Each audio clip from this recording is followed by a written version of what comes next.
Everybody. What's up, people? My name is Timmy Dakolo, and you're listening to Elegbete TV Radio. Stay tuned. TV radio, redefining broadcasting. Listen.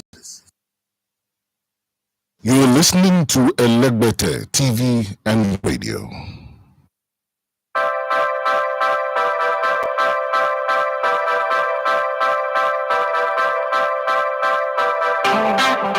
Yeah, it was a night of many firsts as Oli Watkins delivered what the crown needed, and he gave the crown that desire, that dream of seeing them in the finals. First time in the history of English football, they were in the finals of a major men's competition outside of England. You wouldn't believe that as the self-acclaimed owners of the beautiful game of football, you would have thought that they would have played finals in different places in the world. But then it is not the story for England. It took them up to 2024 to get to the finals of a major men's competition for the very first time outside of their home soil. Well, this is their third finals of any major competition, second finals of the Euros. Last time they were in the finals 3 years ago. They lost to Italy on penalties. This time around, they are in the finals again. Would they win it? Is a question that everybody is asking. Is it truly coming home? Oli Watkins came off the bench alongside Koeman, and he told him, according to him, that you're going to give me the pass and I'm going to win it for England. And he did do that. Okay, he got a pass from his mates, as they call it in England, as Johnny Gaffer and Bobby Ray Ukaigwe would say it. He got a pass from mates, and the rest, as they say, is history. Nothing hurts, let me tell you, in football, and I've experienced it. I've done it to people, they've done it to me. Nothing hurts like conceding a goal at the very depth of the game. Okay, that's the most painful thing. If a team beats you 5-0, 3-0, or beats you, score early and then defend very well, you can take it. But you see that conceding a goal at the depth, it's stuff of character, but beyond that, it is something that hurts the losing side. But then beyond that, we should also give kudos to England, Gary Southgate. No team, or maybe only the Super Eagles, have been criticized in a tournament like England. Can England do like Stephen Kesh's 2013 team, or they are going to crumble in the finals like Jose Pesero's 2020? Hey God, which one is going to happen? I still don't think that England would win it, but on the strength of what they played yesterday, that game was beautiful. On the strength of the performance yesterday, and their overall knack of coming back from a losing position in this competition, all their knockout game, they've come from a losing position. I would say here, if they win, if England goes on to win, they have deserved their keep, and they should go home celebrating it after 56 years of winning another title. What a long time it will take. But I do believe that if England misses this one, it might take forever. But then, let's not make it an all-England show and forget that 2 days ago, Spain also, came from behind and won 2 goals to 1, same scoreline. Now, since May 2001, Spanish teams, whether club or country, have played non-Spanish teams in 23 years in 22 major finals. Champions League, Europa League, World Cup, Euros. The Spanish side has won all 22 finals. I'm just putting this in the conversation so that we don't forget all of that. Okay, from beating Arsenal to beating Liverpool to,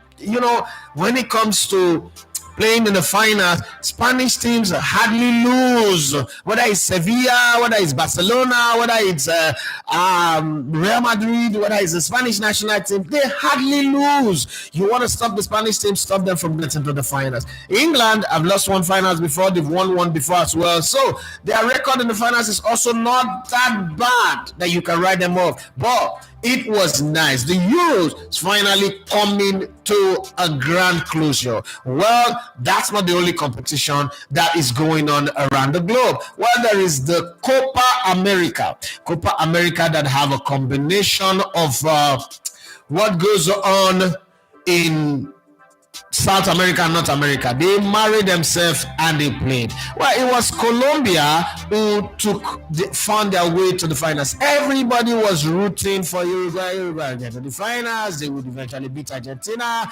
Well, sometimes it's not always like that. Jerry Rodriguez and Jerry Lemar combined to score in the 39th minute against Uruguay, and that's all she wrote. No matter what happened, nothing. Okay, Jefferson Lemar was fantastic, as he was the guy who took them to the finals. But then that was not how the story ended, because Colombian fans were insulting the family. Somebody said it was Jerry Rodriguez. Okay, it's James Rodriguez, right? You remember that guy at the World Cup in 2014 who was the highest goal scorer, scored 6 goals, who was fantastic and went to Madrid and didn't play well, went to Everton? Yeah, that's the guy who assisted his team now to the finals. Legends. Okay, you look at the Spanish team again. There's also a similar story. Jesus Navas, remember that guy? Remember that guy from the last time Spain played in the finals? Well, he's in this team. In this team, sir. So somebody's there to teach them that this is how we won this the last time. England does not have anybody. And there is almost everybody who won the 1966 worst World Cup ever. You know that there's nobody really have a proper memory of that World Cup. That World Cup is the ugliest, dirtiest World Cup ever played in the history of world football. Okay, there's nothing good about it. It's like the 78 one that Argentina hosted, that they put guns on people's head to make sure they win it. So that kind of work tournament. But let's not just try to muddy the water for England. They deserve to be in the finals. They've played, they've huffed and puffed, but the one thing is they shown character against criticism, against bad marking, against bad press, against all the talk. Yeah, some people leaving camp to go home to go and have their baby born. Some people going in and out. Some people coming into the tournament with injury like Luke Shaw, and then finding their form as the tournament progresses. Kyle Walker running like Usain Bolt or Justin Gatlin, and all of that have happened in this tournament. We've seen the seeable, we've seen the seeable, we've seen the hope to seeable. But everything that have happened in this Euro, but kind of like it didn't start well, but it's lived up to expectation. Let's give them credit. Let's give them pass mark. We saw scuffles everywhere in the Copa America, and we saw fans of the Netherlands, fighting outside in the England fans as well. And it was not pretty. It's not a pretty sight to see. But who cares? Okay, for as long as it is not happening in the MPFL, nobody's going to complain. That definitely nobody is going to complain. Nada. Nothing. It doesn't matter because it's not happening in Nigeria, so it's not a big deal. Okay, but hey, nobody really cares right now. The story is that England have made it to their first ever finals back to back, and would they win it this time? Would they correct it? Would they find a way to pass through the fire? Because this is treading the needle through the eye of the fire. I wouldn't, lie you. I'm not kidding you.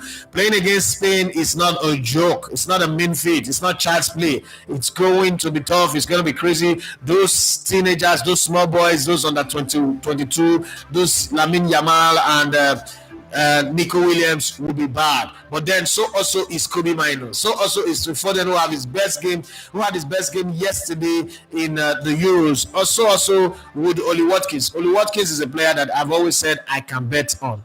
You understand, because of how he's in the box. Okay, is that fox in the box? Not like the old. What's the name of that old fox in the box now? Francis Jeffers. No, that one for Everton that they used to scam Arsene Wenger. Not that one. But whatever it is, remember that in this tournament, France, even though they kept the highest amount of clean sheets, have gone up. Spain follows with 3 clean sheets. Portugal, Netherlands. Portugal have 3 clean sheets. Netherlands have 2 clean sheets. All of them have gone on. It is Spain that is there. In the stat board, England does not really feature that much. But one thing that they know is that England have recovered the ball 225 times in this tournament, meaning that they are the 3rd highest in terms of recovery. But Spain, that they are playing in the finals, have done 255. So it's not only the fact that they know how to go forward with the ball, but Spain, in the principle and guidance of that tiki-taka, they know how to win the ball back faster than any other team in this tournament. There are things about Spain that the England should be looking very well. In terms of tackle, England does not even feature, but Spain I've had the third highest tackles in this tournament, 74. So, in case you want to play rough, you want to get dirty, they're not they run, okay? They're not they start fight, but they're not they run. Okay, so passing accuracy is where England are edge it, 90.3 over Spain, wow, 90, but they're very close. Now, funny enough, Germany have had the most passes in this tournament. Well, when you have to recruit your team, what do you expect? And then Portugal as well, but passing the ball, it doesn't lead you to go. It's like romance without penetration. Well, my name is Daffy Matthews. You love to come in the Level Sports. The business of football is what we do here on the Sports Buffet. There is a whole lot to talk about. Questions that you ask, put them on the comment section. I am going to come and answer all your questions. But beyond answering your questions, also I'm going to give you news stories, transfer gist, whatever thing that is going on in the beautiful world of football. I'm going to be here to give it to you. I'm going to try my best to be as fast as possible because I want to maintain the 1 hour mark. But there are so many stories to talk about. It's hard to stay in one place. But let's do the first one today. Please bear with me. Let's get it like as fast as possible. So if you see me talking this fast, don't get angry. It's one of those things where I just want to squeeze everything because I have a meeting at the top of the hour, a Zoom meeting that's very, very important to me, crucial to the league, and a lot of other people. So I don't want to be the guy who doesn't show up after fixing the meeting. So bear with me, but we would try our best and see how it goes. But England, for you, are you satisfied with England? Have you made it to the final? One guy is my co-presenter who's been very, very, very, very staunch about it is that Bobby Ray Ukaigwe says that England will make it to the finals and win it. Well, he predicted England-France. That didn't happen. It's not his fault. Spain were too hot. And he's also considered that Spain have performed better than he expected. But either ways, whatever you look at, however you look at it, it is one of those things. Some people will argue that the penalty was not really worth it, but hey, there was something there. That was dangerous. There was a team sign of bitterness, dangerous play in that play. So there is nothing anybody can do. But then another first, Ronald Koeman have never lost to England either as a coach or a player in his entire career.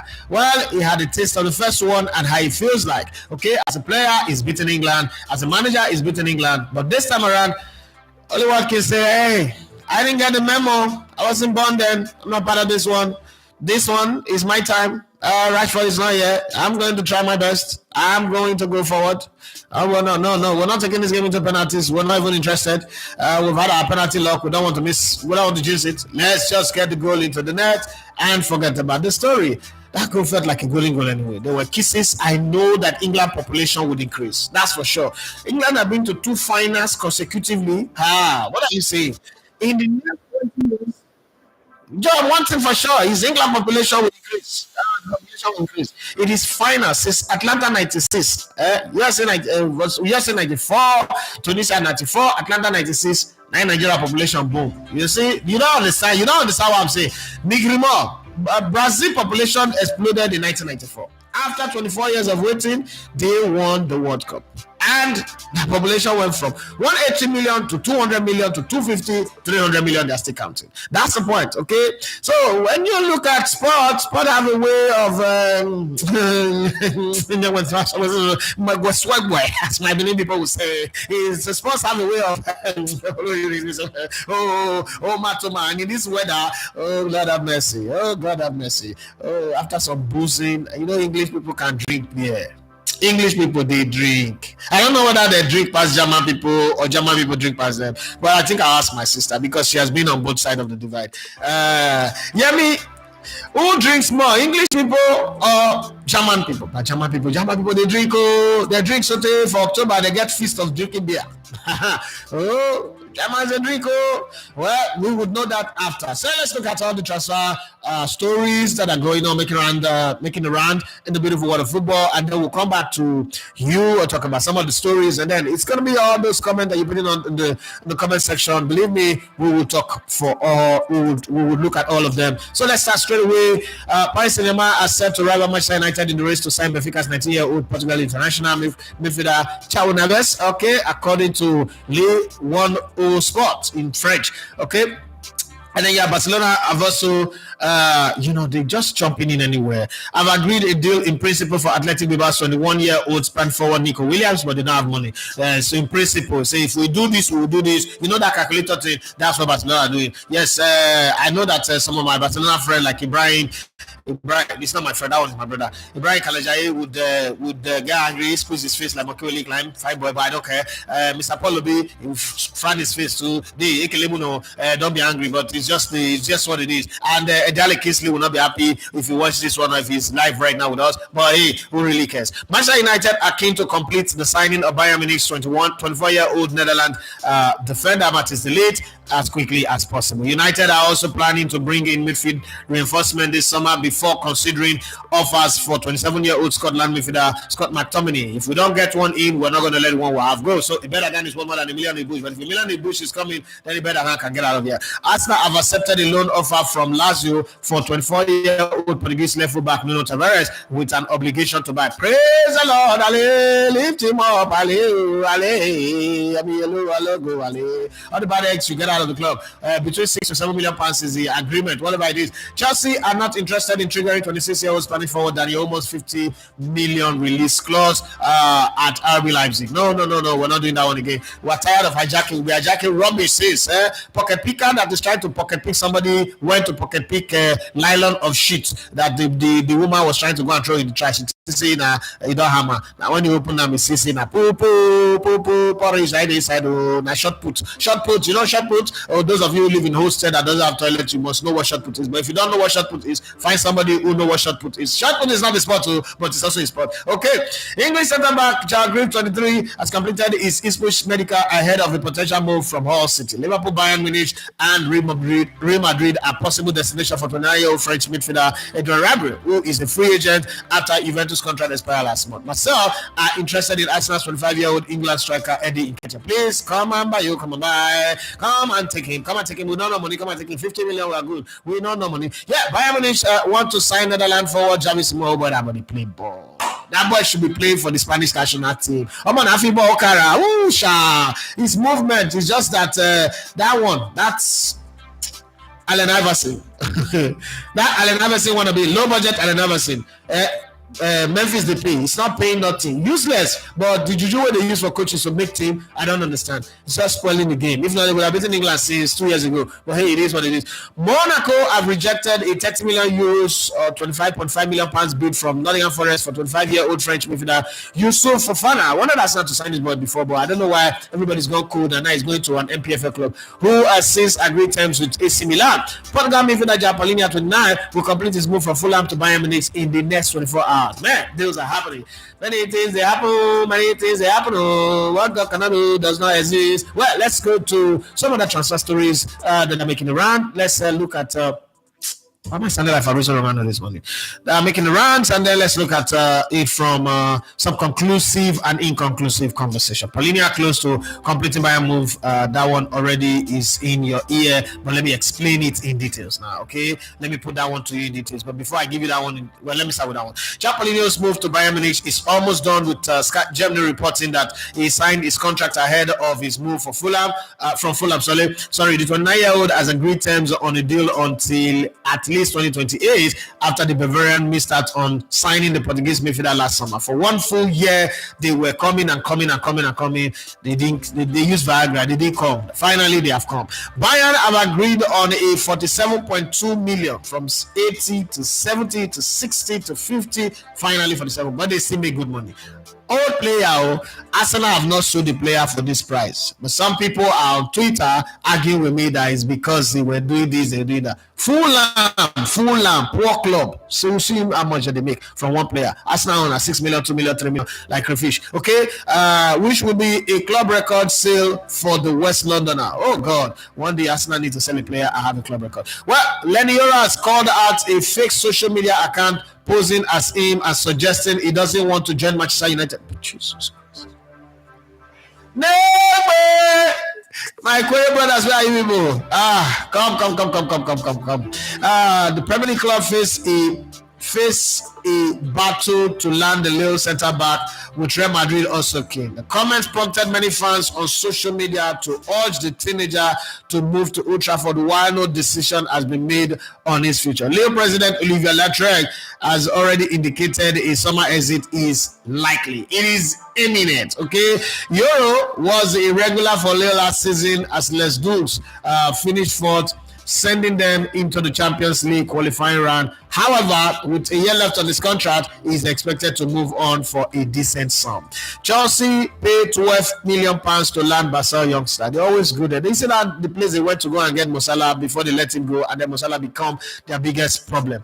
Basel look to have confirmed Renato Veiga's move to Chelsea for 12 million. The Blues look to have landed the Portugal youth international, who Basel were determined to keep, but considered the offer too good to turn down. Swiss club director Daniel Stufke told BZ Basel, "We have planned to keep him, but ultimately the market decide. If there is a good offer, it would be difficult for the club to block a transfer with his potential. He has a unique profile." Okay. Now, over some time now, we'll be hearing Calabari. We thought that the deal was done, but now we're hearing 7:30 a.m. this morning. The story broke that Arsenal's move to sign Bologna's Riccardo Calafiori would likely see popular defender Jakob Kivior leave the club amid interest from Italy. After a stellar Euro 2024 campaign, Italy centre-half Calafiori suddenly became a man in demand. He has received interest from all over Europe, namely from rival Premier League clubs. But from the way it is, Arsenal would need to sell to be able to sign him. Okay, there's interest on Olmo, but let's see where that interest is coming from. Danny Olmo, that Chelsea have said they cannot pay 50 million to trigger his release from RB Leipzig. Well, somebody else is ready to pay that release. Danny Olmo has lit up the Euros for Spain, scoring the winner in the semi-final victory over France on Tuesday night. The talented attacking midfielder has stayed in advanced role, okay, alongside Fabian Ruiz, could be on the move once the tournament is over. Mirror Football understand that Olmo has a £50 million release clause, which is expected to be triggered before it expires next Monday.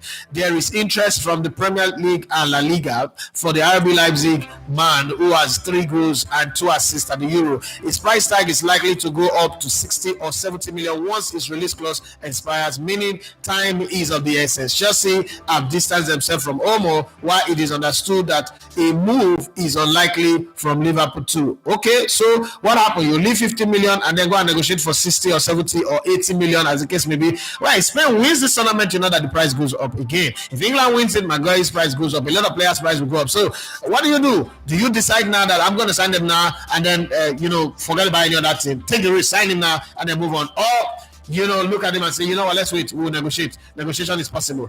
Man United have had discussion over a potential move for Ivan Toney or Dominic Calvert-Lewin this summer. Okay, according to The Athletic, Toney is currently away with England at the Euro 2024, while Everton's Calvert-Lewin is back on Merseyside after Newcastle United pulled out of the potential move. The Premier League pair aren't the only attacking options though. Joshua Zirkzee remains high on United list and could well end up moving to Old Trafford if issues over a transfer fee from Bologna is resolved. Well, Bologna doesn't look like they are going to resolve that, because half of whatever you pay to them for Zirkzee will go to Bayern. So they want to have something reasonable, something tangible. You know what I'm saying? And whatever happens anyway, they will make profit off the sale. So it's not as if it's going to be a major loss for them, but just something to look at. The reasons why maybe the negotiation will not go as smooth as anybody think. The Dutch media have expressed their anger and sadness after they were beaten 2-1 by England in the Euro 2024 semi-finals on Wednesday. Three Lions reached Sunday's final in Berlin in dramatic fashion after Oli Watkins' 90th minute strike secured the victory, with Harry Kane earlier cancelling out Xavi Simon's first half strike. It was the 10th successive knockout game at the tournament that England have won, following substantial drama with the Three Lions defeating Slovakia in extra time in the last 16 before they beat Switzerland on penalties in the quarterfinals. Okay, so this is for them to be excited and to be crazy. But then in South America, like I said earlier on, well, Uruguay's loss to Colombia in the Copa America semi-final was capped off in extremely ugly fashion, as Darwin Nunes. You see, when it comes to writing about the South America, see the language that they use. When it comes to their own, they'll pretend like it doesn't matter. Okay, Ronald Araujo fought with fans in the stand. The Liverpool forward, who endured a frustrating night in front of goal, could be seen throwing punches punches in a video in the scenes after a 1-0 defeat. Defender Jose Jimenez reportedly said on TV afterward that the players' families sitting in close proximity to the fans were avalanche by supporters. So they wanted to protect their family. It's not a big deal. We've seen that happen many times before, so it's not a big deal. Gary Southgate did what Roberto Martinez was too afraid to do, and it got England through to the Euro 2024 finals, according to Chris Sutton. Somebody is just in one place and they threw stone to go hit him where he is. What is that thing that they did? Within a few seconds of Oli Watkins being on the field, we saw him sprint forward to take Virgil van Dijk with him and then reverse his run in order to bust behind the Dutch defense into the space he had created. The ball over the top ultimately did not follow from John Stones, but that movement was precisely why Gary Southgate substituted Harry Kane after 81 minutes and brought on Watkins. And ultimately, that is what got England through to the Euro 2024 finals. Less than 10 minutes later, Watkins had the winner. His run being picked up by Koeman, another substitute, with a beautiful turn and a brilliant finish. Bang, 2-1. Kane is a great leader for his country and still an awesome striker for his club. We never doubted he would score his penalty last night, even if he did. If he did not get to take one in the shootout win over Switzerland and the fashion at the all chances, including a trademark attempt from distance, which was challenging from Netherlands goalkeeper Bart Ventungen. But the most important thing is he did what Martinez. I mean, I don't know whether he would keep his job or he would lose it, but whatever it is, it's just good. There's an exclusive there article by Anne Herbert who says how Gareth Southgate grew up in a world of alpha males and egos and racist football culture long before he became England's man who thinks and doesn't shout. Okay, well, now there's plenty of praise. My take in this is now Southgate should not pretend like he's not seeing the praises, because when they criticize him, that's when you will see him come out to do press conference and say this one is this one, that one is this one. They're praising him now. He should take the praise with joy, with excitement, with happiness, and be proud of what he's done. Well, this is the story on the England and Holland fans outside of the stadium. Dutch hooligans injured 5 England fans after trying to steal St. George's flag in a series of attacks on Dortmund bars as sickening violence mass build up to Euro semi-finals. Okay, Dutch hooligans have injured 5 England fans. Okay, this thing happened in an NPFA game. Just in case you're wondering where that happened, it wasn't in an NPFA game. I'm just using that one to tell you. Okay, after the goal that he scored, Oli Watkins went to go and kiss his babe, his wife, the players, everybody. That's the thumbnail here. Everybody is allowed to make remorse and do some things. Okay, I want to get a quick set. Everybody just allowed to do some quickie.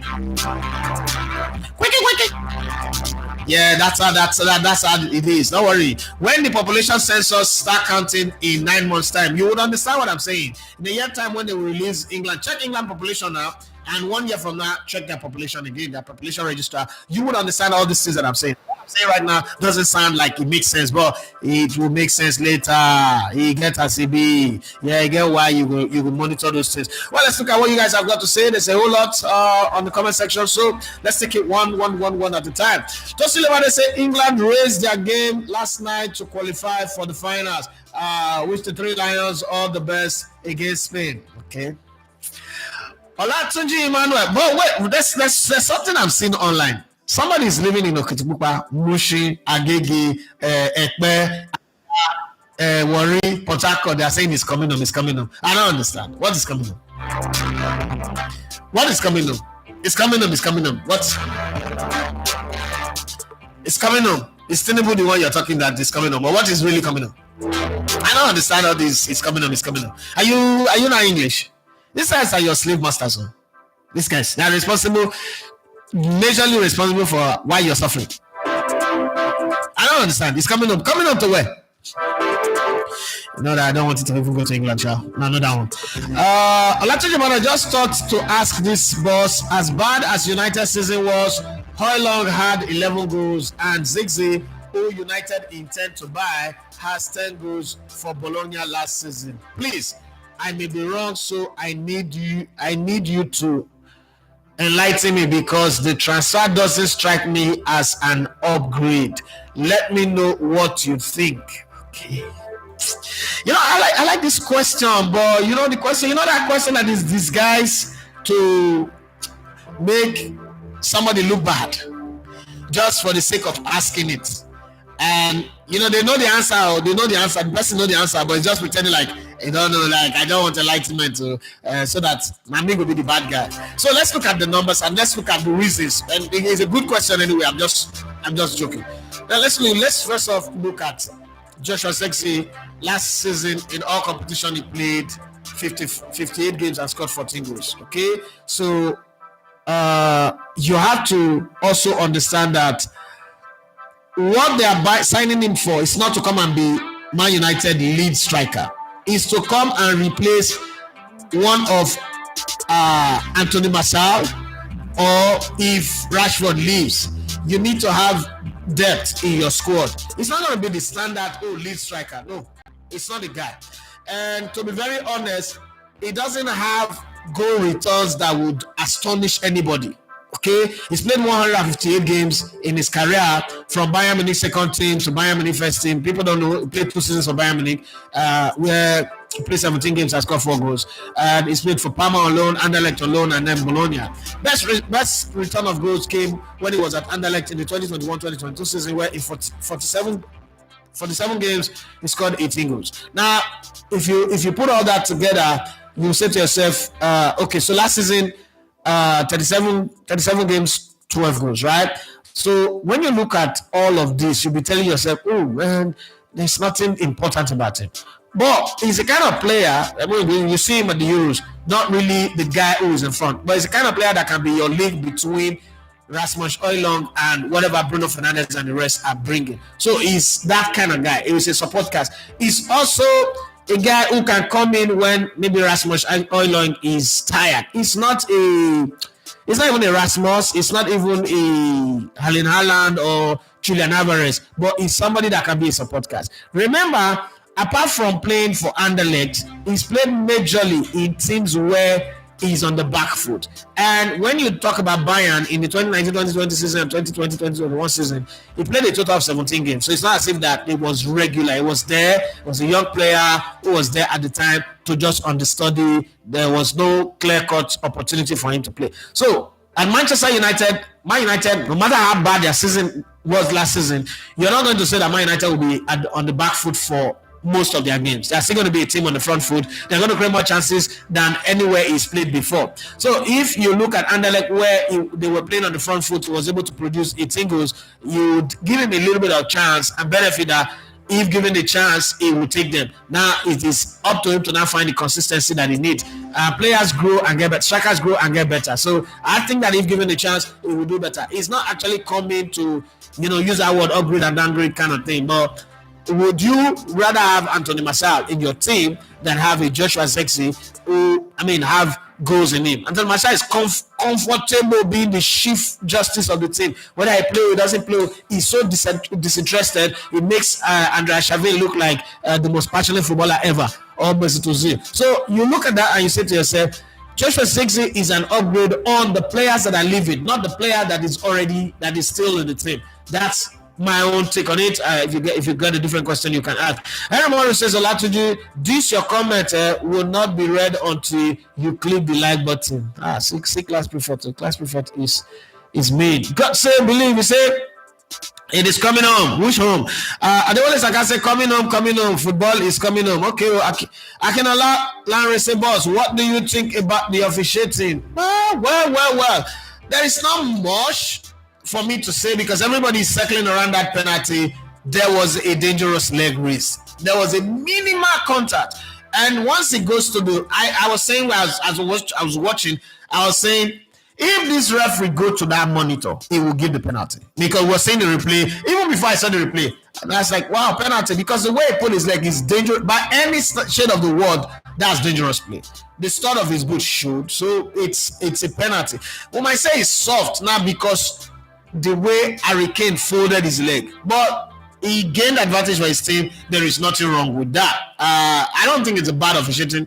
I think it's just as as okay comes. Okay, everybody say whoever that wants to win these Euros must not score first. And the only Saka say, clicks, guys, we must grow this channel by fire by force. Thank you very much. The only Abdul say, I was expecting England to play the way Netherlands played yesterday, but the England team stood up. The only Saka say, Copa America yesterday was too rough and crude. Now, so Copa America they be. That's the trademark of Copa America. That's what I like about them. They are not trying so hard to be like Europeans. They are South Americans. They play with passion, with fight. It turns out dirty, it's okay.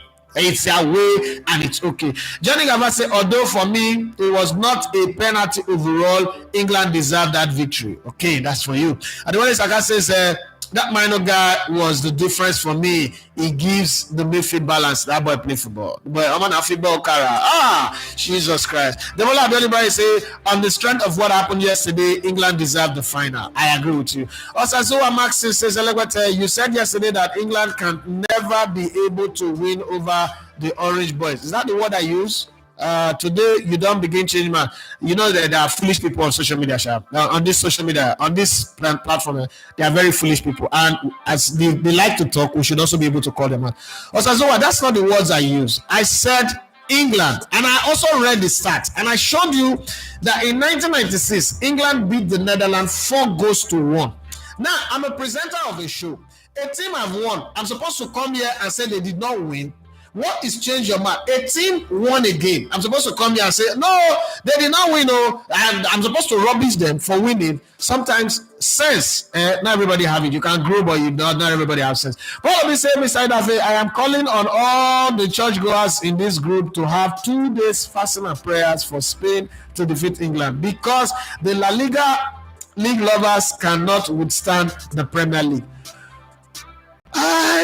I don't really think that's a problem. See, listen, this is the finals. You know how they say in the finals, you don't play pretty, you just win. Because that's the trophy, there's a trophy in front of you. You don't play pretty, you just win. So it's a case of who come prepared and ready. On the strength of how this tournament have gone, Spain deserve the trophy. But you see, when it comes to final, nobody deserves anything.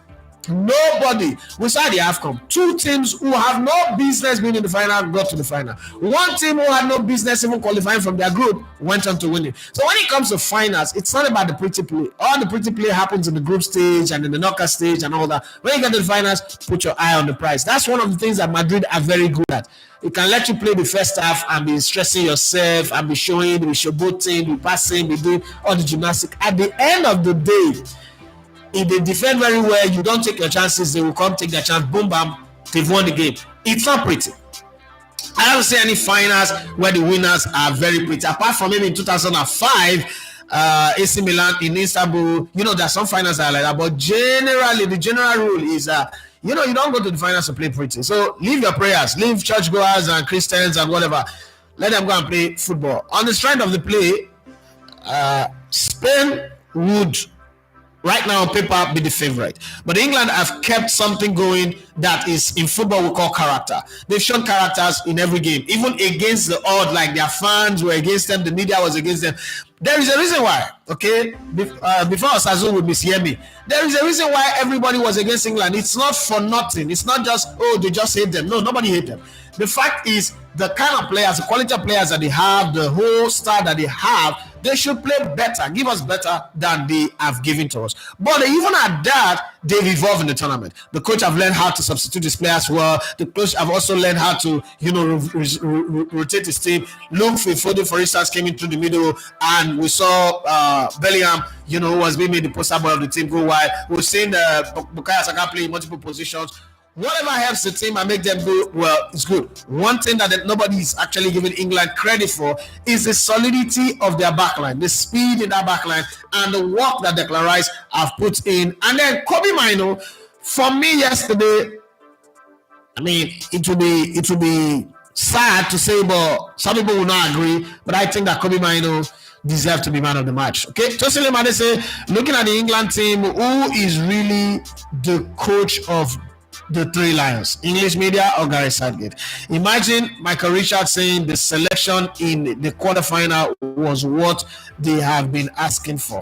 Well, everybody will ask, how they say in coaching and analysis, all the media will have their say, the coach will have his way. So it's the coach that is the coach of the team. But one of the things that people don't understand is that the dichotomy between media and the actual players and coaches is the fact that when you get it right, you don't have issues with the praises. You don't have issues with the praises like, oh, you are praising me too much. So you should also not have issues with the criticism when it's actually not going right. England are in the finals now, but let's be very honest. From the first game to the quarterfinals, were you comfortable with England? Somebody. What I hate with a lot of people is when the tie not go well, they not pretend like they've been supporting the team since. No, you've not been supporting the team. Everybody, like, people want England to win. There's a lot of people who want England to win, who expect England to win. But at the same time, England was not giving the vibes that is expected. There is, if you come on my page, for instance, if you come on my show or my page, there is certain thing you expect. If I'm not giving you that vibe, it will piss you off, right? If, for instance, I'm not putting my mouth in controversial topic, I'm not bold enough to give my opinion, all of a sudden I'm trying to do eye service, it will piss you off. Because again, that's not who I should be. That's not what is expected of me. Because when you spend your time or pay your money or do anything by your data, commit yourself to me, there is what you expect. So that's the same thing with England. When you look at the players before the best player of the Premier League, Bellingham, best player of the the Spanish La Liga, Harry Kane, highest goal scorer in the German Bundesliga. And then they come to this tournament and they are playing like you expect Agbakara, you expect alligator or crocodile, and then they are playing like Wogeko. Come on, they are reptiles, but this reptile is the one that you can just hit aside. And then they've not. Let's face it, Netherlands is the strongest team or the biggest team England have played in this tournament. They struggle to get the win. England have played the worst batch of teams in this tournament. The worst batch of teams in this tournament. Spain have played against Italy, Germany. Who did they play in the semi-finals against? France. They played everybody. So on the strength of that, let's talk football from a clear, factual, analytical point of view without emotion. Spain deserve to win this tournament. I don't care. But who deserves to win and who wins it are two different things. In football, there are two different things. So until we get there and then they play on Sunday, we'll see. We'll be here again on Monday to talk about the ball. That's the position that I see it. You can't be taking out the scalp of Germany, taking out France and Italy and all these people. And then somebody is telling you that a team that plays Slovakia, Slovenia, all these countries that are not in the map, they will not even qualify for AFCON if they bring them to Africa. Denmark, Hungary, I mean all those countries, and then you now play Netherlands. Of all the mighty teams in Europe, Belgium and the Netherlands are the weakest of all the big teams. So when you look at them, even though they are a big name team, they are the weakest. So England have really not played a major force. But the good thing with football is that when you have that, right, they say you can only play who's in front of you. You have all of that, then it means that you have perfected your skills, you've had the luck of the draws, and you're going. At some point, you're going to use that luck of the draws to survive. Okay? Tosin Lemade say, looking at it, okay, I think I've read that one. Olatunji Lemade say, if not that Watkins will be expensive, I would have just said Arsenal should run fast and buy him. It will be fit in, so it will fit in so perfectly. I've always said that Watkins is my first choice, but that would be like 150 million. Watkins is a good player. He's young. He's everything that Arsenal doesn't have, and he doesn't come with any baggage. So it will be fine, but his price will be very, very high. I would risk it if I was Arsenal. I would risk it and get him in, just the way they did with Declan Rice, knowing fully well that Arsenal will create more than Villa, and he will score more. His ability is not Michael Owen, but it's going to be a tad bit of Michael Owen in him. He doesn't have the ruthlessness of Wayne Rooney, but there's just sometimes the instinctive play of Wayne Rooney is also in him, but more of Michael Owen than Wayne Rooney. And then his runs behind the lines are beautiful. But man, the price tag would make anybody, complain. Lami Lamere says England cannot play in two finals and lose both, so it's coming up. Okay, let's see. I wrote to go. Oh, thank God you're awake this time. He said the Super Eagles of Europe, England, don't enter finals, so they did well. Sharp. Paul Obi said beside that, did I hear you well saying that FC Barcelona doesn't have money to buy? Another money? Another money. What happened to Colombia? Colombia happened to Uruguay. Actually, not happened to Colombia. Colombia happened to Uruguay. That's what happened. It's Colombia that happened to Uruguay. Even with the man that they made it to the finals. So this is not what happened to Colombia. It's Colombia that happened to Uruguay. I don't know why you're laughing, but Colombia are in the finals of the Copa America. Maybe you don't know. I don't like you say German-owned beer. English people heard no they fit carry beer. They drink in little cups and start. Okay, say German own beer. English people heard no they fit carry beer. They drink in small cup and start misbehaving. You they see the cups Germans they use. Not tumbler. Mug, they use mug. Germans use mug to drink beer. No comparison. That is a good morning, guys. Good morning to you. Tamiyu says, good morning, boss. Arsenal have the chance to sell William Saliba for 170 million now. They can make the cash ASAP. Okay. Has anybody made an offer? Are you the agent? Has anybody made an offer? Oh, no, speculation. They want to sell speculation FC.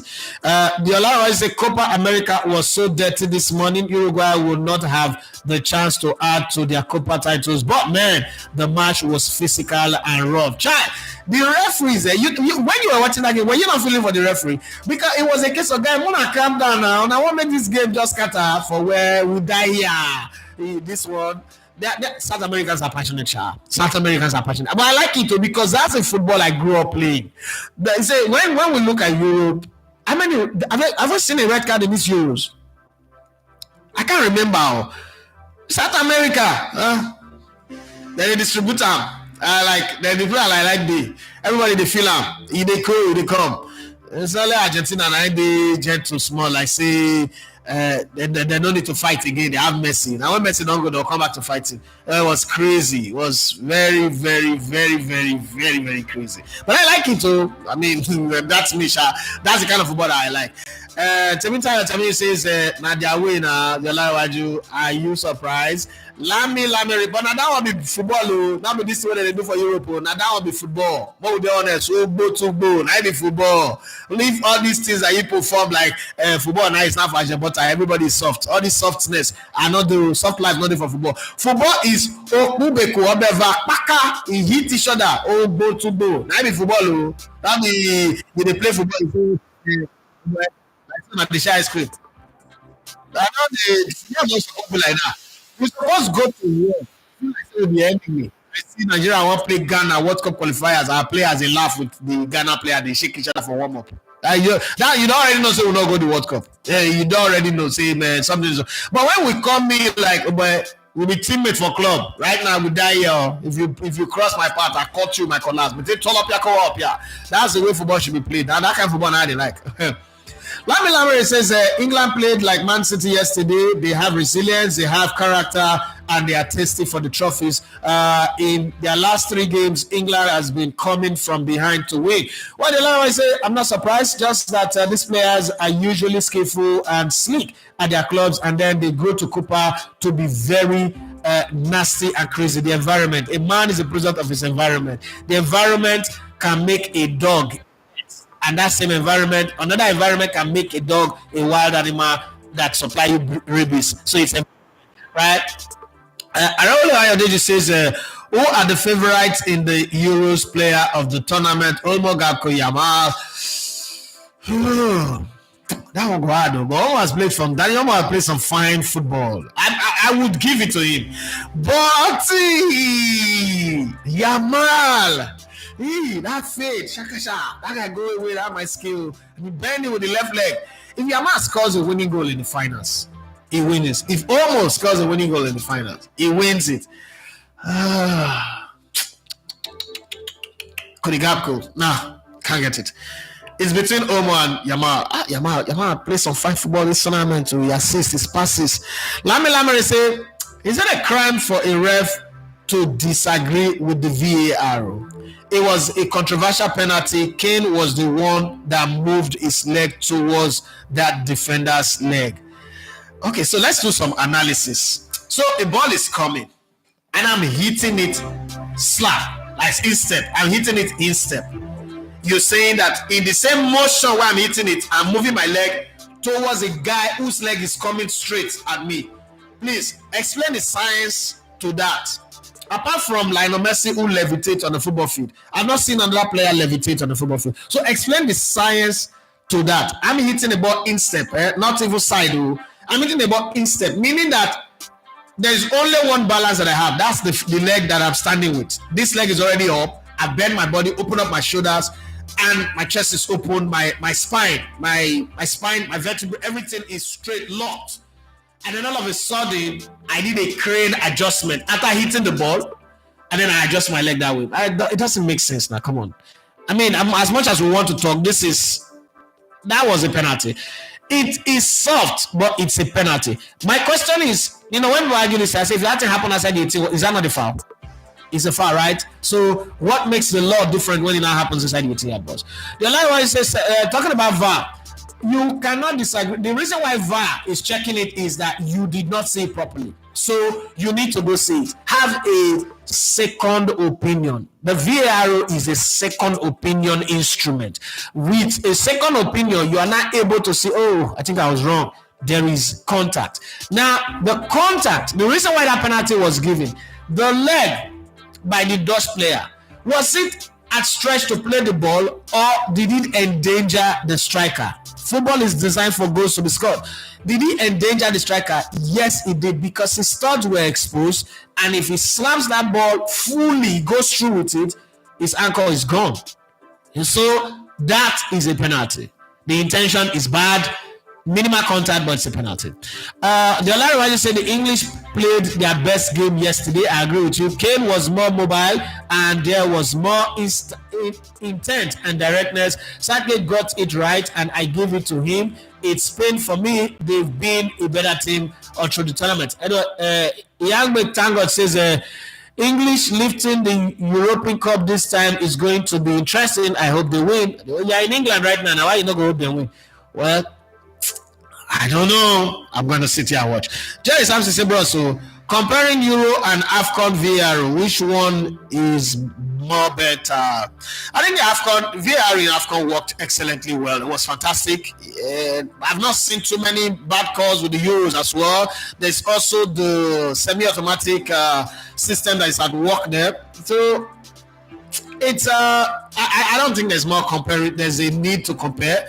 VAR have not failed in this tournament. I've not done anything that will not raise my hands up. So referee calls have been some calls have been neither here nor there, but overall VAR calls have been excellent. I don't see where I can fault them like unilaterally and say, okay, they're 100% bad here, but I think they've done well so far in this tournament. Olatuji Mano say, I know Meno played well for United last season, but he just seems like a better player this Euro. He's been so good, seems better as a box-to-box than as a defensive midfielder. I think that I would even play him as a number 8 or a number 10. He might not have all the long ranges of passes, but if given the confidence. Unfortunately, one of the things that we must understand with football is if Kobe was playing for West Ham or Nottingham Forest or Everton, he will play every game. But you see, when you play for a high-demanding team like the Manchester United, Man City, Liverpool, Arsenal, Chelsea, you need to get your game on as fast as possible. Then there are some other big players that have been signed with big money that, apart from the era of John Terry, academy players are not really treated fairly. Look at Emily Smith-Rowe. If he was signed on with 50 million before, even with his bad form, he will play regularly to get value for the money. But because you're an academy player, the Eddie Ketia, Nelson, the club is always seeing you like they're doing you a favor. And then to have a season like he had last season and then go to the Euros ahead of some of that big players, Madison didn't go to this Euro, Rashford, a whole lot of big players didn't go to this Euro, Jack Grealish didn't go to the Euros. And then you look at Kobe Mino. Come on, 1 year ago, nobody knew who Kobe Mino is. Apart from maybe deep-rooted Man United fans, nobody knows who Kobe Mino is. Right now he's playing at the biggest tournament in Europe and he's in the finals. And he's been mentioned in great light, okay?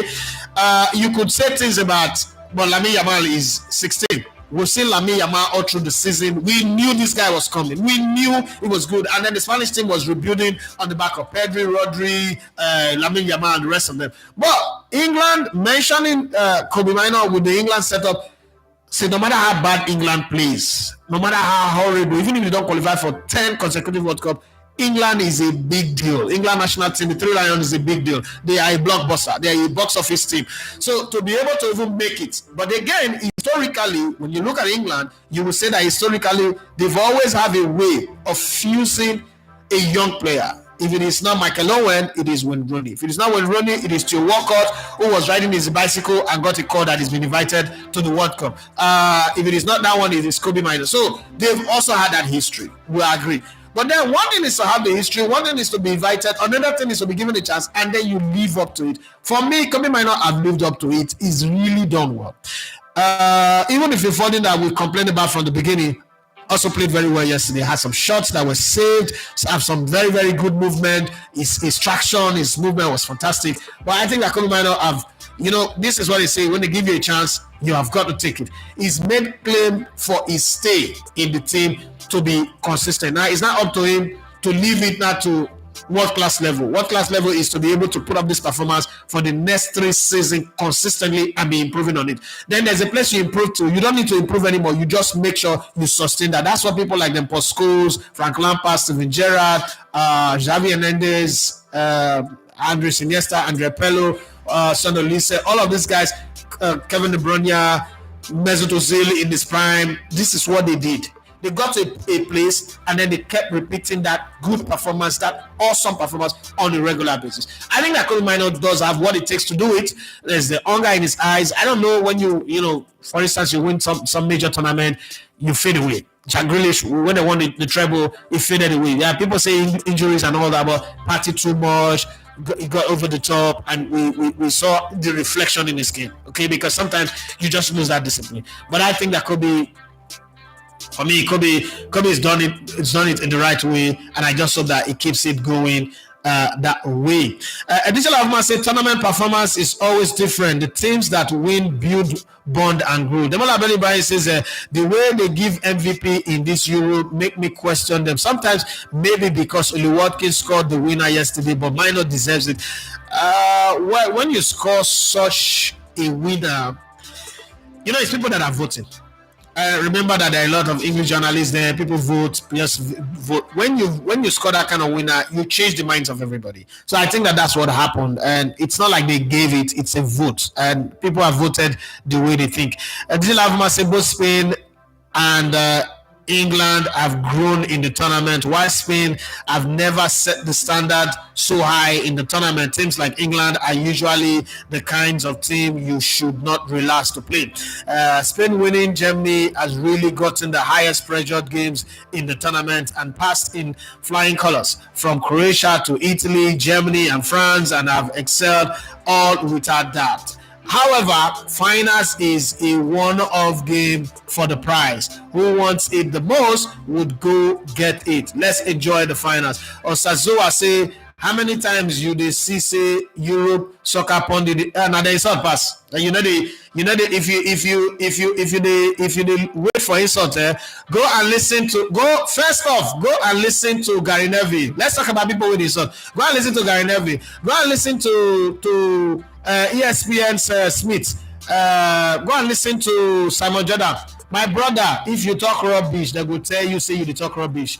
There is this thing, and it started when I was in Brilla, and the callers are always right. Even if they're insulting you, you should take it. It doesn't matter. My brother, pack your face. If you talk rubbish, somebody will tell you back. Because you don't have the exclusive license or right to talk nonsense just because I feel like last time somebody came and say, no, that's what they did one for podcast. Now they make podcast is sweet. No, it's not a sweet if you go feel insult me. It is sweet if you insult me, make I insult you back. Now it is sweet. Fun for me, fun for you. Now I don't play to the sweet. If I only want the fun, I fight with that. The man everybody say first game of the tournament, Germany versus Scotland. Now the only red card, I think. Okay, since then there's not a red card in the Copa. Red card is like every other game. The other say Oli Watkins' price is too high, and now that he scored the winning goal, not die. No, I think that the reason he's got a long contract. They say Scotland is like 6 years, and Aston Villa are not in a place where they are desperate for money. They have a rich owner, and they are going to play the Champions League. Think about it. They will lose some players because of the PSR. Is the PSR that they call it now? Profitability and sustainability. Profit and sustainability rule. Now, one of the things you want to do as Aston Villa is You're not going to Champions League to win it, right? But make an impression and hope to God that if you make a good impression and maybe Oli Watkins go there and also perform, it will be in the eye of the Bayerns, because Harry Kane will not play forever now. It will be in the eye of Bayerns. It will be in the eye of Real Madrid. It will be in the eye of Barcelona. It will be in the eye of some of the bigger clubs who wants to buy, or Manchester United who would want to move on some players, or even Man City. So, or Liverpool who would want to renew their oil. So all of those things would be like, if you're in the board of Aston Villa right now, you're thinking about all of those things like, okay, this is the possibilities. If we sell him now, we might just go to the Euros, the Champions League, and suffer. So why go and suffer when we can hold on to it? But it's a business risk. Okay, it might go get injured, it might be out of form, his price might plummet. But I think it's not a bad thing that they are desperate to sell to make money. So for that, that's an advantage for them. I just think that that's the way. I mean, this is my opinion. I might be wrong, but that's the way it is.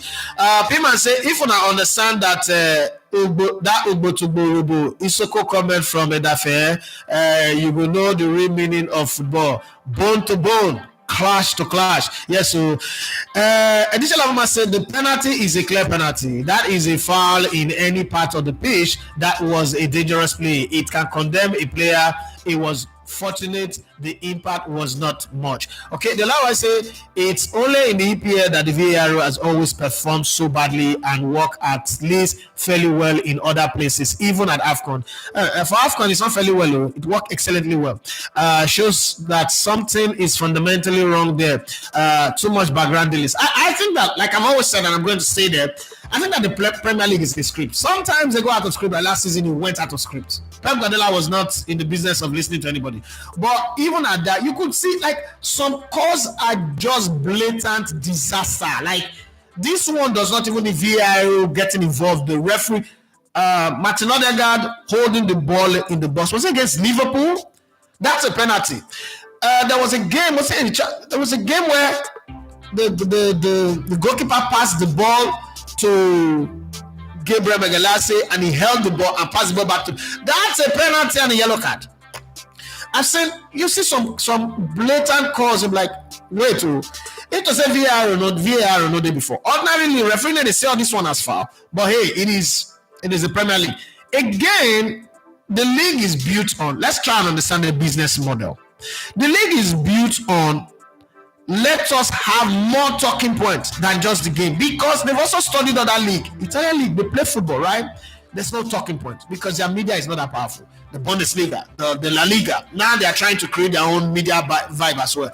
So the English believe that giving people things to talk from Monday, Tuesday, Wednesday, Thursday, Friday, Saturday, Friday before Saturday, that makes the league have a lot of vibe and connection. You know, it's a subliminal marketing. Anything that people talk about, when Portable first come out with Zazu, we like Zazu not because of Portable. We like Zazu because of Olumide. Olumide is the king of boys. He's the king of street, right? Everybody loves him. So it's caught like wildfire. Again, whoever is behind Portable was strategic. Put him on the guy who is, you are a street guy. You street credibility is what you need. You don't need the bourgeois. You don't need Burna Boy's market. You don't need Tiwa Savage's market or Don Jazzy's market. But you need this guy's market. Not like you're competing with him. So what he did was he went on with that and see what it became. And from there he started talking rubbish. Everybody saying no get sense. But it was a strategy. Just the same way this guy came from England and Naira Marley and took over the street. So the same thing with them. I think that they just do it. Koeman just reminded me, the pulling of Cucurella's hair. I mean, at one point, is that not a foul? The whole world saw it, but the referee didn't see anything. So I think for England, it's a deliberate thing. They hold a meeting and say, you know what? Like every week, we want to have something. Do you know how many times the PGMOL have come out to apologize? You know what that means? Like, I worked in radio for 13 years. In 13 years, to the best of my knowledge, we apologized only 3 times. 3 times. One was when we did a show that Okorodudu was dead when he was not dead. There was a chairman that did the show, Music and Sports, and then Okorodudu show up on Monday with his family members and say, okay, since I'm dead, let's go for my burial. and there was a serious apology. There was another one, and then there was another one. 2-3 incidents in 30 years. In one season, the Premier League, PGMOL can make apology up to 10 or 20 times. What's it happen in 38 weeks? So it tells you that the league is 50% about football, 50% about talking points, and it's working. It's not working. The whole world is investing in Premier League. If it is that bad, they will not be investing in it. So for me, I think it's working. I don't know about you, but I just think it's working. Additional must say Koeman took his chance. He was never expected to is what you want to say, to be in that starting lineup. He took his chance from the substitution. I think the English media have held back their young players from developing into world beaters with their hype. Yamal Musiala and constantly improving and don't have the baggage of media hype. I don't think that media hype. So we should also be careful how we blame the media. I don't think that the media hype destroys any young players. If you want to improve, you will improve. The business of improving as a football player is on you. It's your responsibility. Hyping you does not necessarily mean that you should not forget to improve your game. Because the media, no matter what the media says about you, they don't come to your training ground, they don't even come to your house, some of them don't even get direct access to you. So they can say what they want to say, because again, don't forget, BBC pays Gary Lineker 1.3 million per annum to do match of the day. 1.3 million pounds per annum to do match of the day. What's it called? Sky Sports pay Gary Neville 3.2 or so million pounds to do what he does. And then Jamie Carragher and all of these guys, all of these millions, you will justify it. Again, don't forget that media over abroad is based on rating, not assumption. It's based on rating. So those ratings must be paid for. Those money must be returned in advert, in whatever, and your rating must go up. Shows collapse every day. So you don't want to be in a show and not doing what will keep you going. Okay, look at all the podcasts, all the fantasy. What did they do? They overhype people. You know, when Obama bought, Arsenal was suffering, but Obama was Obama blood clot. Everybody was talking about it because somebody was using it to sell his YouTube channel. Right now, look at the YouTube channel now. It's not very solid. It's not high up there. They've created another one. You can see that they are now a lot more objective compared to that time when they were selling Obama blood clot, Uzil this, blood that. I used to say that this thing is marketing gimmick. At the time, they will settle down. You're not hearing those things anymore, right? Turkish is still Turkish. Tools is still tools. Yadi is still Yadi, but they are different and the tone is different. So you have to understand that there is a marketing strategy to this, and it is that strategy that they're working with. And it's working for them. But it doesn't mean that we will not have an opinion. But what I disagree with a lot of times is when people say, oh, hyping have destroyed the player. Okay, Osimhen was hyped. Paul Onuachu was not hyped. Nobody talked about him. Is Paul Onuachu done better than Victor Osimhen? Victor Osimhen might have disgusting character, attitude. But you can't question his football. You can't. Okay, until he give you reasons to, you can't for the benefit of today, you can't question his football. So it's not really the hype that destroys players. It is if you watch Scarface, Tony Montana, one of the rules is never get high on your own supply.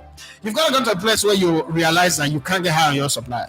If you go watch the Justin Gatley podcast, Ready Set Go, there was one place when he said all his life, when he was talking about the drug issue, and he said all his life he's enjoyed the hype, the media hype. When the court case came up, he did not know how to deal with it. Like, because he's always been on the media and seen people hyping him. Now, every day he turns on the media, he was a bad boy, all of those attacks. So it cuts both ways. What people don't understand is that the hype is good. It makes your market big, it makes you bigger, it makes you better. But at the same time, there's also the criticism that comes. So you've got to be able to deal with it as a human being. Learn how to insulate yourself and prepare your mind for it. So my problem with a lot of people is that they don't prepare themselves for what's going to come. It's just like when somebody throws a punch, a bully throws a punch at you. He expects you to get a bleeding nose, cry, and go home. How now? And that's what people do both on social media. That's what Osazoa represent. He comes in, throws a punch, and he wants to go sit with his friend that I went on his show and I insulted him today. Then when you throw that same punch back at him, he starts giving you attitude. Oh, well, is that what other people do? If I slap you. Nah. Arola Ayodeji says, no, I think I've read out. Pima says, according to Alan on the Rest of Football podcast, he said, Man of the Match award is mainly given out by the co-commentator and always done before the 90th minute and can only be changed when there is a magical moment by a player, which is what happened with Watkins yesterday, which is the media, because what you have a plethora of what you hear in your broadcast channel is one commentator, one team of commentator. But think about it: if you go to Fox, it's a different commentator. If you go to ESPN, it's a different commentator. If you go to the Spanish version, so all of that. I was at the World Cup, so I'll tell you how it works. All of those boxes that is in the stadium, you are told to vote. So one person per team. A team of two. A team is always team of commentators. There is a commentator and the caller. There is a commentator game to game, minute by minute commentator, and then there is a color commentator. The color commentator is the one who analyzes the play. The commentator is the one who call the play, who tell you everything that's going on. But goes to this, that will pass out the dribble, that give you all of those details. Then it's always when he wants to take a breather, then the color commentator comes in. That's the guy that vote. But then there's a lot of them, and then like you said, when there's a magical moment, it changes. It changes, okay? Where did I stop now? Chike Ayalogo say, very foolish people buy on social media. I agree. Love the way you answer that. No, forget that one. I can handle anybody who come my page, come misbehave. If you decrease, it's to you. Pima say, moment by a player, which is, okay, I think I've read that one.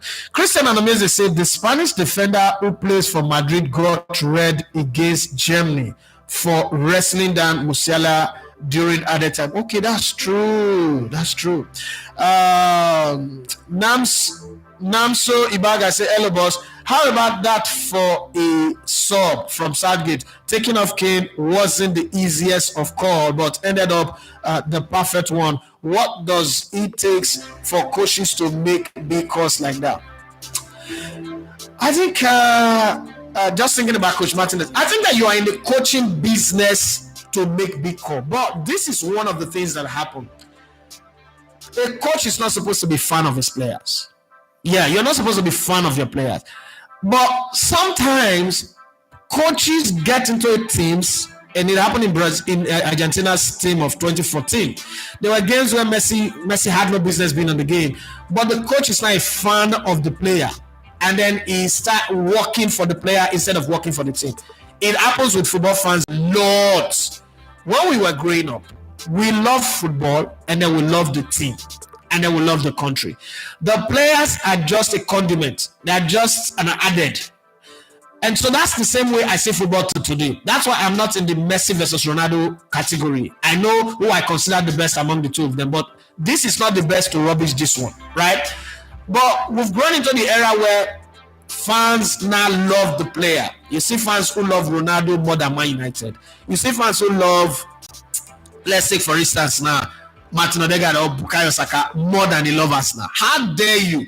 So when there is a problem, when there is a conflict, now I'm saying that my notification is counting down. It's counting down 10 more minutes. The guys who are coming are running late, so I'm saying it. And so when there is a conflict, because you're already passionately committed to this one, it's like dating two girls and then you're caught between making a decision. At some point, some things will make you make some wrong decision. You not choose for the player. But if your mind is stationed on, I love the club, these are the rules of engagement. The players never come above the club. The players never come above the coach unless the coach does something terrible. Then you understand it that way. In the case of Martinez, I think that Martinez became a fan of Ronaldo to the point where he thought it's an honor coaching Ronaldo. And believe me, it is. There's no argument about it. But if you think of the team more than you think of Ronaldo, you will know that sometimes I need to get Ronaldo off to help him win a title. When they won the Nations League, I think they beat France in the finals. When they won the Nations League, Ronaldo was substituted in a couple of games because that coach realized that, listen, to win this trophy, I need to help this man win this trophy, but he's not helping himself because of his passion. It's like your child. Your child wants to touch fire. He's curious. But fire go burn out. There are two choices between you. What type of fire? If it's candle fire, okay, that's not disaster. Let him go and touch it. But if not a stove, you carry your pikin come up for there. If he cry, you lock the kitchen door, right? So that's some of the things that you do. As a coach, you are on the job to make big decisions. And that's one of the things where when I look at Wenger and I listen to a lot of people talk about him, and when they want to lie to you, they say he built the stadium. That's not what Wenger did not make big decisions when he needed to, and Arsenal suffered. So for me, it's hard for me to give him the accolade that they always give him. Is he a good coach? Yes, a good coach. He ends there. But hey, You are in the job to make big decisions, and you live and die by those decisions. If you make them it work, you are a genius. If you make them it doesn't work, it kills you, right? It's like a bomb maker. In the process of making the bomb, something might happen, it will explode and you will die. If it doesn't happen, you are a genius. About Einstein, right? Atomic bomb, about Einstein. His principle created that bomb, and the world has never been the same since forever. So you've got to be able to make big decisions. And sometimes I just look at coaches and I'm like, why are you losing your job because you want to please this guy? Another coach is going to come. So I don't understand. You have a job to do the job. Do the damn job. Get this guy out of the field if he's not playing anymore. Don't be saying luck, good day, luck. Don't live on luck. But it is what it is, man. It is what it is. Sometimes, I don't know. The allow I say EPL is like WWE when it comes to following the script. WWE football version, although it makes it more interesting. It's fun anyway. I always say to David that this business that you create, I wish that God would give me the opportunity to create something that will be so globally powerful, because this is his product, right? And the way they've done it, and he will laugh. When I say it, he will laugh, because it kind of like feels like, you could tell that he knows that I understand what goes on with the EPL, but it is beautiful. Let's be honest here. You know how many people in the world are glued? They say the EPL have 3 billion people watching it every year. I beg you. I want something that I would have that only 10 million self is still 10 million people are glued to it. You know, if 10 million people do this channel, you know where I do? I could feed an entire community for life. I could train over 100 people to school, give them quality education, like provide world-class hospital. If you're picking over sick, you don't know the value of getting a world-class hospital at an affordable rate. I could provide a world-class hospital, just 10 million. So look at the number of people that are glued to the Premier League. What's it called? Anisu Wale Fatai said, was it hype that destroyed Jack Wilshere? He was a talented player, but injury destroyed him. Destroyed his career. Bojan is not an English player. Injury also destroyed his career, not hype. I agree with you. For Jack Wilshere, I think that Jack Wilshere had a problem of coaching. A little bit of coaching would have fixed Jack Wilshere's problem. True, he was talented, like Paul Gascoigne. All Jack Wilshere needed was somebody to tell him, raise your head up and release the ball a little bit earlier. But he was always running with the ball to go and hit people. Was not making contact. Now, because you have to also scientifically understand that everybody does not have the same bone texture, the same bone density. Is it not surprise to everybody that Robin van Persie, that cannot stay fit at Arsenal, went to Man United and was regular? What did Silas Ferguson do? You've seen Evra and Ray Ferdinand talk about it on their podcast. Silas Ferguson said that guy cannot train every day of the week. He called the entire team and told them, hey guys, this guy's coming from Arsenal. I know you will not send him, but I want to use him to win this title. And because I want to use him to win this title, yes, you guys are better than him, but he's the guy that will give us the title. One, he makes Arsenal not to be our competition, but beyond that, he will score in places where we normally don't score. So he will train twice a week. You see that? That's managing your player, knowing the problem. But somebody who's coached him for almost 10 years did not understand that. You want him to train every day, his bone density is different, his muscles are different, and all that. Then you got a problem. So Jack Wilshere's problem is coaching. Like you rightfully said, so Bojan did not play in the Premier League, so it's not hype. Media hype does not make anybody good or bad. It's just that it helps your brand, yes. But when it comes to playing, my brother, now your responsibility, now your career, it's a choice. It's like me saying fans insulting me made me feel as a broadcaster. No, that's not it. It's because I'm not prepared. I'm not ready for it. You can't say that. Or the hype got you to. No, it doesn't. Olafat say, boss, you see that fandom is too much among Arsenal fans. Well, you know that the thing with Arsenal fans for a while, first they were giving some beautiful football. They were born into some very good moments, right? And then they grew up suffering. 20 years now, Arsenal have not won the league title. They grew up suffering. When you don't have a title to latch onto, if you see Madrid fans are not attached to any player. Players come and go. They are Madrid stars for life. They are white angels for life. Because every 2 seasons, Madrid will win a major title. Why choose There is no generation of players that come that have not won something. So the club is the legend, is the hero for them. But for Arsenal fans, for 20 years they've not won the league title. They've not, since they were born, since social media came in, they've not tweeted, posted that they've won any European title. At some point, your biggest hero becomes the players, not the club. And that's what, if you look at Liverpool, they are traditional. Very, very traditional, because in their history, there's a lot of titles. But for Arsenal fans, 20 years you've not won a league title, you won quite a few FA Cup that have now become less important. So what do you have? A player who scores, who's the highest goal scorer, becomes a hero. A player who scores a hat-trick or who scores 5 goals, 5 consecutive goals, becomes a hero. On a good day, people like them Trossard, people like them Trossard fall under them Freddie Youngberg, but they are heroes. Then Bukayo Saka fall under them Repalo, but they are heroes today because they are playing in a generation that have not won anything. So anything sweet is good, even if you go give you Jedi. So that's where the Arsenal fans are. But I hope that it changes as we go.